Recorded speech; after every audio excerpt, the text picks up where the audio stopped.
हरे कृष्णा। आज हम चर्चा करने जा रहे हैं सूर्यदेव पर।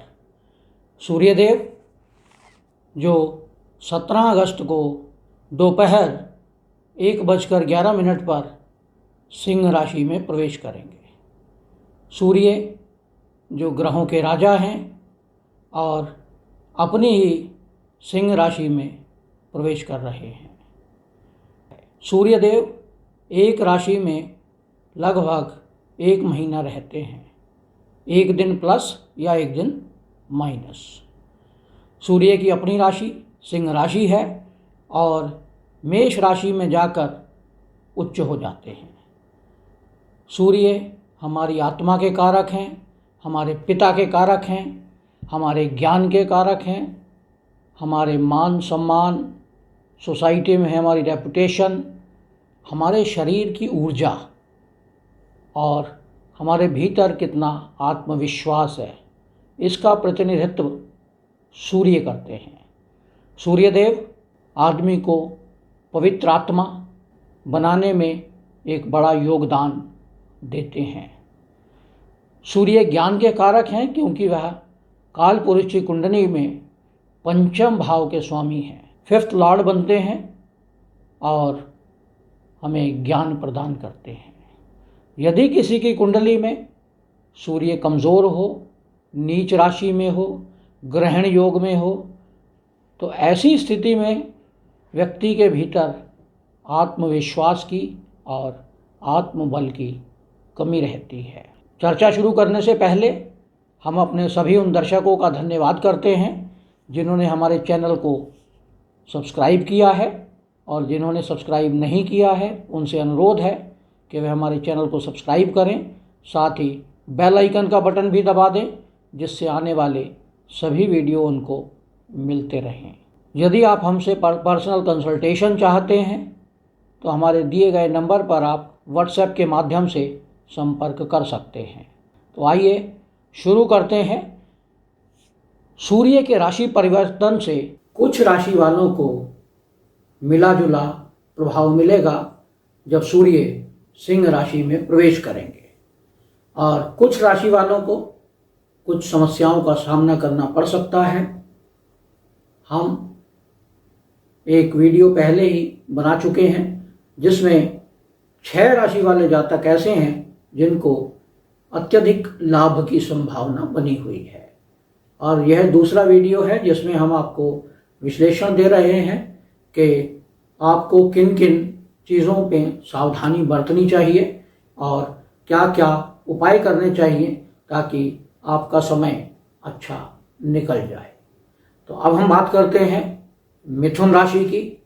मिथुन राशि के जातक जिनके लिए सूर्य तृतीय भाव के स्वामी होकर तृतीय भाव में ही विराजमान है, ऐसी स्थिति में आपके अपने छोटे भाई बहनों के साथ मतभेद उत्पन्न हो सकते हैं।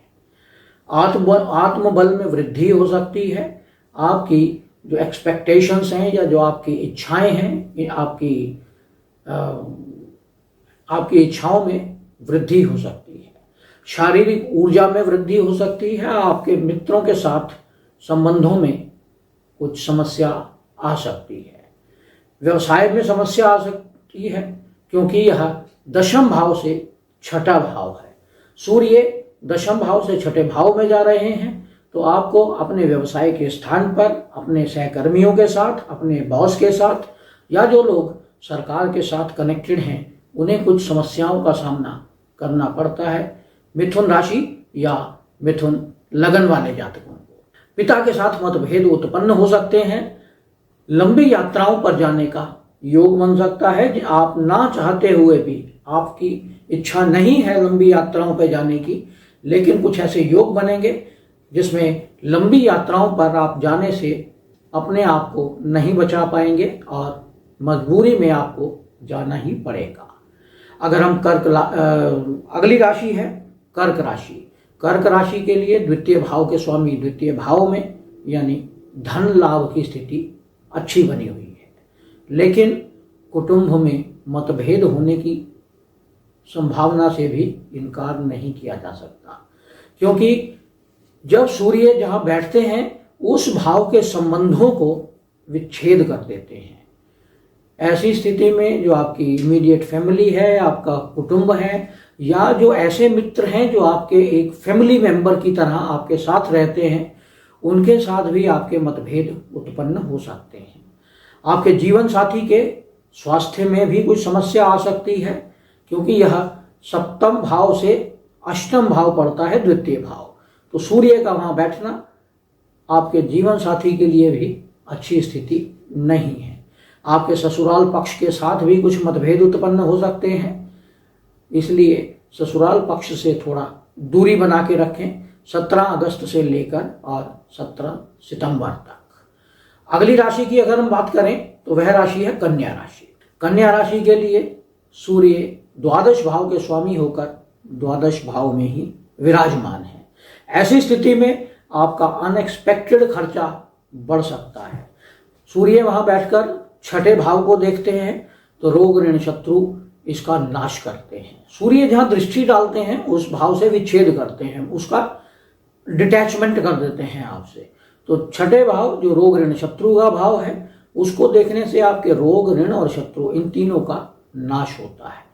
लेकिन कुछ विदेश के योग भी बनते हैं, विदेश यात्रा के योग बनते हैं, लेकिन वहां जाकर कुछ समस्या भी उत्पन्न हो सकती है।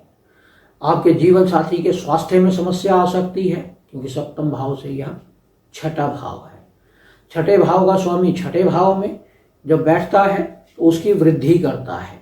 ऐसी स्थिति में जीवन साथी के स्वास्थ्य में समस्या, उसके लोअर एब्डोमेन में प्रॉब्लम या बॉडी में हीट एनर्जी जनरेट हो सकती है, जिसके कारण उसे सर में दर्द या आंखों में किसी प्रकार की समस्या का सामना करना पड़ सकता है। अगर हम अगली राशि की बात करें तो अगली राशि है मकर राशि। मकर राशि के लिए सूर्य अष्टम भाव के स्वामी बनते हैं। अष्टम भाव के स्वामी अष्टम भाव में विराजमान है। ऐसी स्थिति में आपके कुटुंब में कलह का माहौल बन सकता है। आपकी प्रॉपर्टी को लेकर कलह का माहौल बन सकता है। प्रॉपर्टी डिस्प्यूट आ सकता है, प्रॉपर्टी डिवीजन में डिस्प्यूट हो सकता है।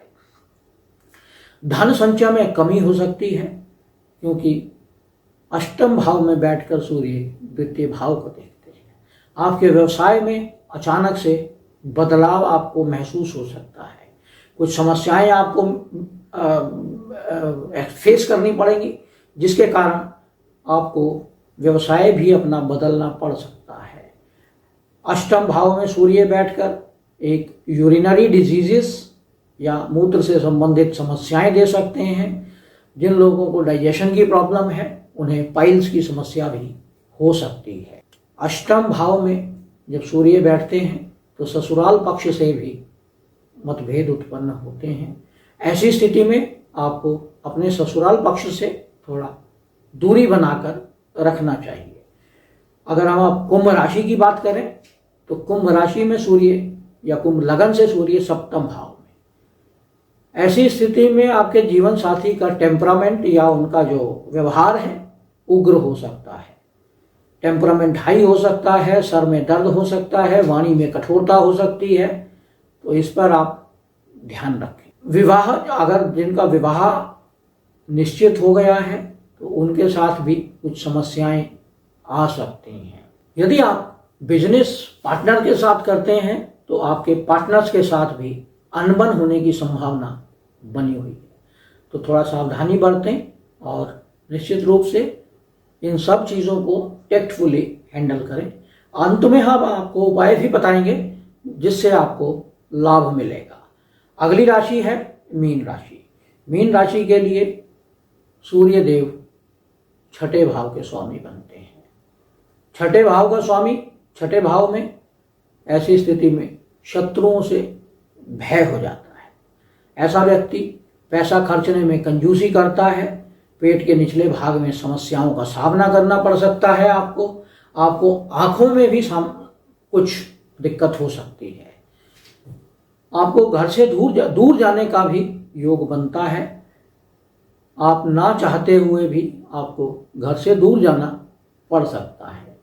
तो यह 6 राशियां जिनके विश्लेषण हमने इस वीडियो में किया है, इनके लिए सूर्य का गोचर मिला जुला रहने वाला है, बहुत अच्छा नहीं है। यदि आप कुछ उपाय कर लेते हैं तो निश्चित रूप से आपको लाभ मिलेगा। सूर्य गोचर के पश्चात जब सूर्य 17 अगस्त को सिंह राशि में प्रवेश कर जाएंगे तो आपको सूर्य मंत्र ओम घृणी सूर्य आदित्य ओम का पाठ निश्चित रूप से और नियमित रूप से रोज करना है। कम से कम 21 बार इस मंत्र का जाप सुबह सूर्य को जल चढ़ाने के पश्चात करें।